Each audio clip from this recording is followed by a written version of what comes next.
मनोज जरांगे पाटील हे उपोषणासाठी आता मुंबईच्या दिशेने रवाना झालेले आहेत आणि लाखो मराठे त्यांच्या सोबत आहेत। मात्र काल सकाळपासून ते अंतरवाली सराटीतून निघाल्यापासून प्रत्येक चौकात प्रत्येक गावाच्या ठिकाणी त्यांचं जोरदार आणि जल्लोषात स्वागत केलं जात आहे।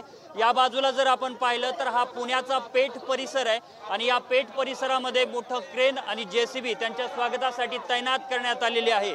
या ठिकाणी देखील शेकडो हजारोच्या संख्येने जे मराठा बांधव आहेत ते स्वागतासाठी पोहोचलेले आहेत। या ठिकाणी सकाळी 9:30 वाजता मनोज जरांगे पाटील हे पोहोचणार होते, मात्र आता रात्रीचे 8 वाजलेले आहेत तरी देखील जरांगे पाटलांचा ताफा इथपर्यंत पोहोचलेला नाही।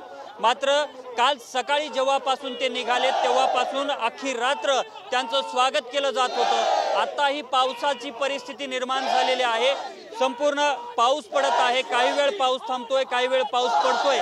या ठिकाणी अनेक लोक जे आहेत ते पावसात भिजलेले आहेत आणि तरी देखील सकाळी पासून हे सर्व लोक जे आहेत ते मनोज जरांगे पाटील यांच्या स्वागतासाठी थांबलेले आहेत। अवघ्या काही वेळात आता जरांगे पाटील या ठिकाणी पोहोचतील, मात्र सकाळपासून या ठिकाणी लोक जे आहेत ते तेवढ्याच उत्साहात स्वागतासाठी थांबलेले आहेत आणि आता जरांगे पाटलांचं आज मुंबईच्या उपोषणस्थळी पोहोचण्याची वेळ होती, मात्र आता ते उद्या सकाळी देखील लवकर पोहोचतील की नाही याबाबतची शाश्वती नाही। कॅमेरामन विशाल सह मी अशोक काळकुटे, TV9 मराठी, पेठ, पुणे।